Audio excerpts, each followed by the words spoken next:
Alright, so today we are going to be checking out the Hobby Plus T Hunter version 3, and this particular one is going to be the brushless edition, so expect really good slow speed modulation.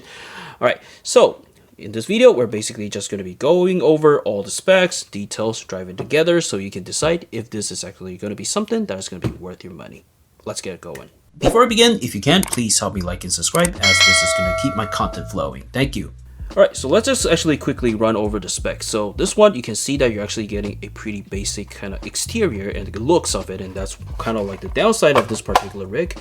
This one is just completely in soft plastic and stickers. Yeah, the design, it's just basic. I think the word basic just concludes it. And even if you look at the back, this is going to be the same.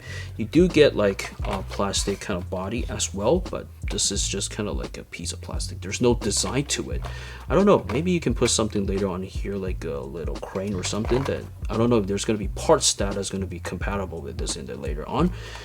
And as for the little compartment right here, this is going to be where you're supposed to put your battery. It's not really big, so I wish they could kind of potentially make this bigger, and I think that there's additional mounting holes, so there might be additional like this that you can purchase to kind of mount a bigger battery. So this one is going to be the battery that includes with the Hobby Plus, and this one is going to be 600 milliamp, and this is going to be a 2S. So to get to the electronics, you just have to open the top body. It's pretty simple. This one is going to be using magnets to kind of hold it together, which I really like magnets because they just add a lot of convenience, and this is going to be revealing where the electronics are. As for the electronics, it's quite surprising that we're seeing that this one is actually using an individual ESC and RX system. So the individual ESC, obviously this one is going to be for brushless. On the website it does say waterproof, but on this one it just doesn't have the waterproof mark, so I will assume that this may not be waterproof. So that's something that you have to want to verify before you actually put it in water.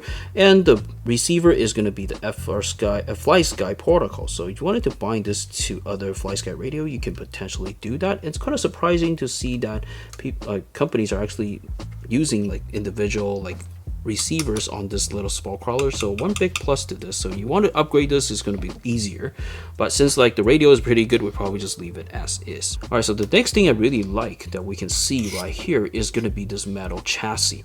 So this is probably one of the nicer metal chassis that I'm seeing at the platform. I really like this platform, at least by looking at it, because it does feel that it actually offers you a lot of versatility, because you could just potentially mount stuff on this without having to kind of like think about how to do it. Just kind of, as long as you can find a hole, you can potentially screw stuff in.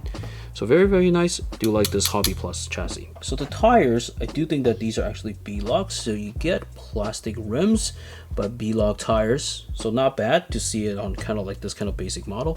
And these tires are really soft, and I do think that they're the more grippy ones that we have seen for a while, because most of the time the tires that actually come in with the rigs are not going to be as good, but this one I do think that it does have some potential to achieve pretty good performance. As for the shocks, you are getting oil filter shocks, which is going to be very nice because it's one less thing that you have to upgrade, and this car is not going to be as bouncy as kind of the just regular friction shocks. And this one is also adjustable. You can just turn the dial right here to adjust the tightness of the spring, so nice to see it. Tilting the car to the bottom, you can see that your brushless motor is going to be right here, and this particular one is going to be the 3500 kV. So yeah, so pretty good. Supposed to be supporting 2S and 3S. Also the ESC does indicate that you could potentially run 3S on this rig. So for gear wise, you're only going to be getting one single gear, but for a brushless system, one single gear should be more than sufficient, because you should be able to get really slow control and fast control with just kind of like regular, just press your trigger and you should be able to get it. And one additional thing that I spotted on this particular rig is that you can see that you're actually getting an additional drive link coming out right here. So potentially means that you could upgrade it to accommodate additional axle and kind of just make it a 6x6.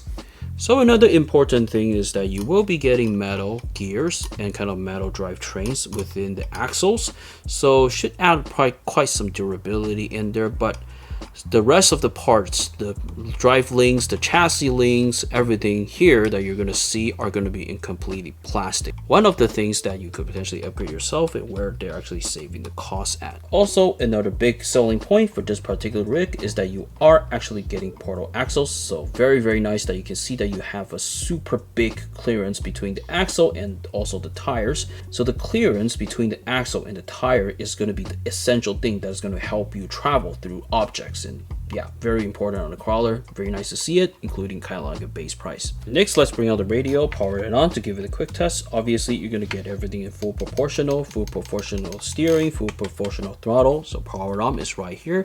And this one does remind me of the FMS ones because this is the nicer kind of like economical radio that I really like. So you can drive in one hand. It also does feel pretty premium. All right, let's actually tilt the truck over. Actually, we have to open the top body right here, and this is going to be where you're supposed to power up your truck. Okay, short press, and it should be on. All right, so after we have powered up the rig, one thing that you should notice is that you are going to be getting a crazy kind of angle of steering, which is going to be a very big plus of this truck. All right, so this is kind of like the slow speed that you can potentially expect. You can probably go really, really slow like this, and if you wanted to kind of punch the throttle, it's gonna be like that. So you could potentially play this like a drift car if you want to. Yeah, maybe maybe not a good idea, but you should have sufficient speed to kind of like do donuts. All right, so just to kind of test the slow speed modulation, you can see that brushless system.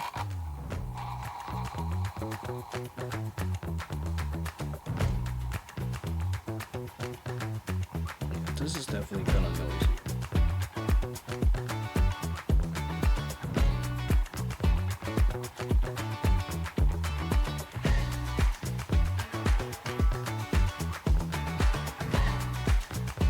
Overall, you can see that you are able to achieve some really crazy slow speed.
Next, let's climb this little obstacle. Let's see. I think it should do just fine because it has so much clearance. This should be a piece of cake. Oh yeah, it's not hitting. Oh my god, it's so good.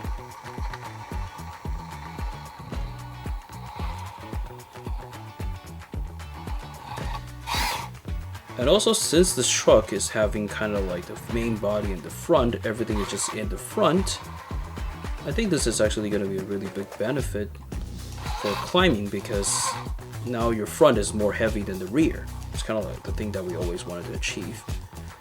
Wow, so satisfying looking at this. Sometimes I just think I need a bigger table because yeah, this is the far it goes, otherwise it's going to be dropping down the table. Yeah. So at this location, you can see that the tire is kind of chewing up at the body. So something that, yeah, potentially a thing that you have to pay attention if you're getting this rig. But overall, not bad. Next, we're going to be driving the T-Hunter at some outdoor environments, mainly just going to be parks in my front yard, so you can get a taste of how the performance actually is in those kind of real life scenarios. So yeah, first of all, let's drive it through some of the grass pavements so you can see how it performs.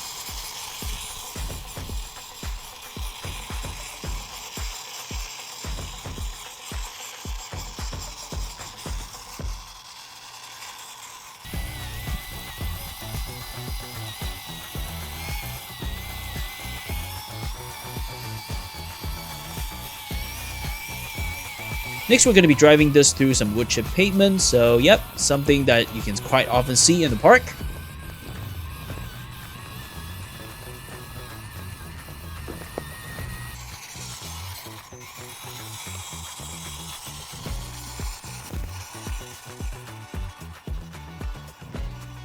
Since this is a crawler, I think the best place is always to use it with obstacles. Tree roots is always the best place. I love to see how the articulation and the flex, you can see, yeah, the T-Hunter performance. Yeah, this is an AT skill, but performs like something actually bigger. You can see how flexible it is. And the portal axle is just giving you a lot of clearance. So, yep, very good.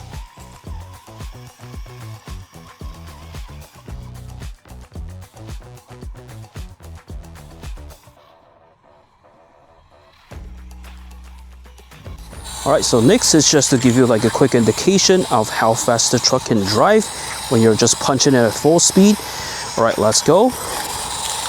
Alright, you can see that this is going to be the max speed, and it's about like kind of like walking speed. And it's not very fast, not very impressive, but because this truck is meant to be like a crawler and it only has one gear, so yeah, I would say that it's kind of like forgivable. It's not something that is very important that you have to know, because normally when you're playing a crawler, this is the speed that you kind of wanted to do. Especially this is really small. You're unlikely you're going to be driving this on the trail, because yeah, if you're going to do that, you're probably going to fry the motor for like a whole day of driving where you're just trying to hike with it. When you're just going to hiking, go with something bigger. This is too small. Also, something that we wanted to point out is that you can see that the driving angle, very, very good. Of course, when you're just trying to cross over certain objects, the tires is just going to be eating the top body. But yeah, you know, that's going to be something that you have to live with. But at least you get the options to really kind of like steer this. Just look at how small the steering angle is, consider that this is complete stock and it's only have one axle that is actually going to be turning. So yeah. See how small of a drive angle that we can do. Alright, so 45-degree test. You can see that this truck is just completely no problem. I think the top heaviness and the grippy tires are actually giving a lot of advantage. It's just doing it so simply. Yeah, I can see that it is like nothing, man. Alright, so 51-degree. Probably is a little bit too challenging. It's almost kind of like, oh my god, you can see that it is actually performing. Oh my gosh, this truck is just a crazy performer. And the brushless system, my god, is just helping it a lot. Uh-oh, it's dropping, but yep, we're still going. Oh my god, you can do it. Oh my god, yes. Ooh. Alright, so just to quickly conclude what I think about the Hunter T3 is that I do think that this truck offers a lot of potential. It is going to be a really good value for you to invest it in, especially it's only $123 when I was purchasing it. This is probably one of the best bang for buck truck that you can get with brushless system. So yeah, it offers brushless system, obviously, oil filter shocks, you get portal axles, you get B-lock tires, and like a front heavy loading kind of like setup, because yeah, front heavy loading, very important for crawlers, because that will allow you to kind of like crawl onto like certain crazy like terrains, because you can see that we previously did. It does surprise me a lot, certain stuff. However, the downside is that you are giving up the looks of the exterior. The exterior doesn't look good. It's not a licensed body. It's just like a truck look type of car. And that's going to be about it. Overall, very nice investment. I do think that this is worth it. Alright, so if you think that this video generates value to you, please help me like and subscribe, and I'll see you in the next one. Bye for now.